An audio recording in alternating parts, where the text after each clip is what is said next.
झारखंड में लोकसभा चुनाव का बिगुल जो है वो बज चुका है। बीजेपी हो, कांग्रेस हो, आजसू हो, जेएमएम हो या जेबीकेएस हो, सारी चीज़ों की जानकारी आप तक हम पहुंचाएंगे। लेकिन आज हम सीधे तौर पर हजारीबाग लोकसभा की बात करेंगे। इस जेबीकेएस तमाम जो राजनीतिक पार्टी है उस सब को टक्कर देकर क्या वहाँ पे अपना या परचम लहरा पाएगी, सारी चीज़ों को जानने की कोशिश करेंगे। और ये भी जानेंगे कि जेबीकेएस के तरफ से वहाँ कौन होंगे उम्मीदवार, क्या लगता है, सब चीज़ आप तक पहुँचाएंगे। इस तरह से हम लोग लगातार झारखंड के 14 लोकसभा सीटों में एक तरह से पोलिंग करने की कोशिश कर रहे हैं कि लोग क्या सोच रहे हैं। जी हाँ, आज हम झारखंड राज्य के 14 लोकसभा सीट के अंदर हजारीबाग लोकसभा सीट का बात कर रहे हैं, जिसमें किस तरह का कौन पार्टी कर रहा है दावेदारी और कौन कौन होंगे वहाँ के उम्मीदवार। क्या जेबीकेएस भी वहाँ पे करेंगे दावेदारी, क्या जेबीकेएस भी वहाँ पे उम्मीदवार उतारेंगे, क्या लगता है, सारी चीज़ों को हम जानने का प्रयास करते हैं। इससे पहले हम जेबीकेएस को लेकर हजारीबाग में किस तरह का चर्चाएं परिचर्चाएं हैं इसको जानने का प्रयास करेंगे। और हजारीबाग में जेबीकेएस का किस तरह से लहर है, कि आजसू का किस तरह से लहर है, कि बीजेपी का किस तरह का लहर है, कि कांग्रेस का किस तरह से लहर है, कि कम्युनिस्ट पार्टी का किस तरह से लहर है, सारा चीज़ों को हम जानने का प्रयास करेंगे। लेकिन मुख्यतः हम बात करेंगे जेबीकेएस किस तरह से वहाँ पे तैयारी कर रहे हैं और कौन होंगे वहाँ के उम्मीदवार और दावेदारी कौन करने की कोशिश कर रहे हैं, इसको भी जानने का प्रयास करेंगे। बने रहे, देखते रहिए। जिस तरह से हजारीबाग लोकसभा के अंदर हम अगर बात करें तो बरही, बड़कागांव, रामगढ़, मांडू और हजारीबाग आता है, जिसमें से तमाम जगह पे जेबीकेएस का जो विस्तार प्रक्रियाएं हैं वो संपूर्ण हो चुका है। और हजारीबाग लोकसभा के अंदर जेबीकेएस का बहुत सारे सभाएं हुई हैं। सभा होने के बाद लोग उसमें जुटे थे। जुटने के बाद एक तरह से होता है कि लोगों का जो एक पॉलिटिकल रिफॉर्म करने की जो बात कही जा रही थी, लोगों ने भी वो सोच आ गया है कि हमें चेंज करने का जो एक उम्मीद जगह है वो देखने को जेबीकेएस मिल रहा है।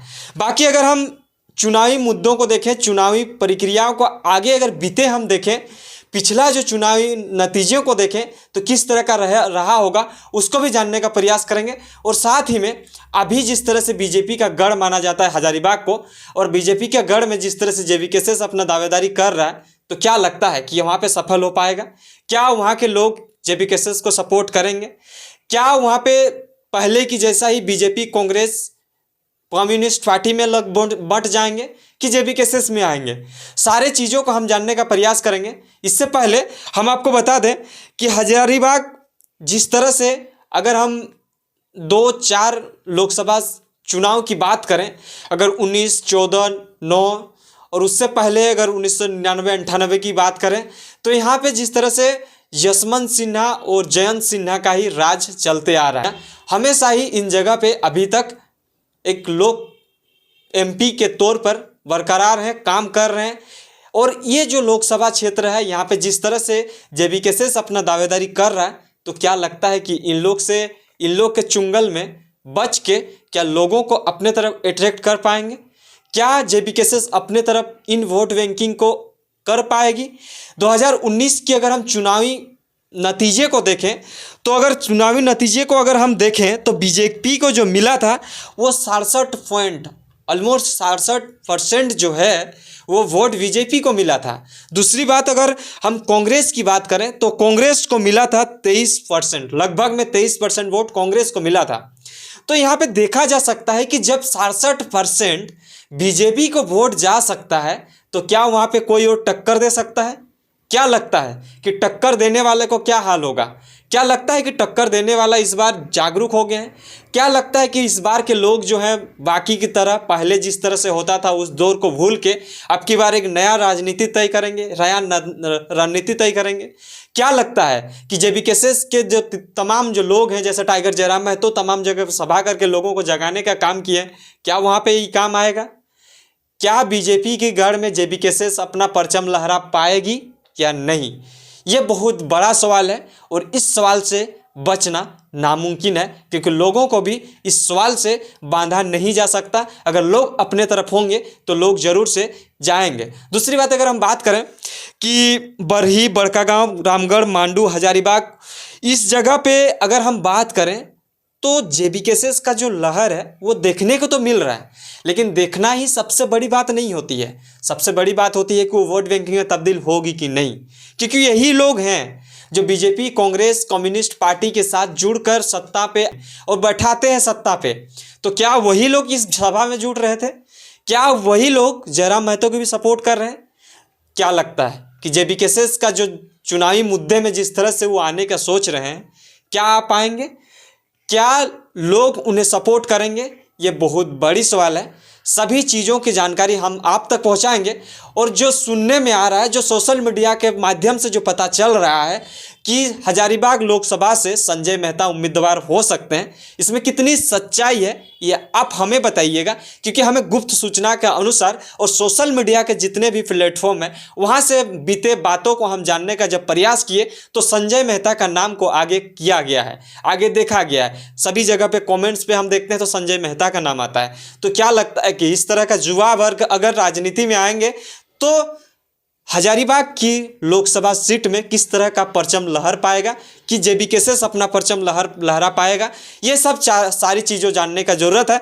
बाकी हमारे साथ जुड़े रहें, देखते रहिए, आप तक हम सारी चीज़ पहुंचाते रहेंगे।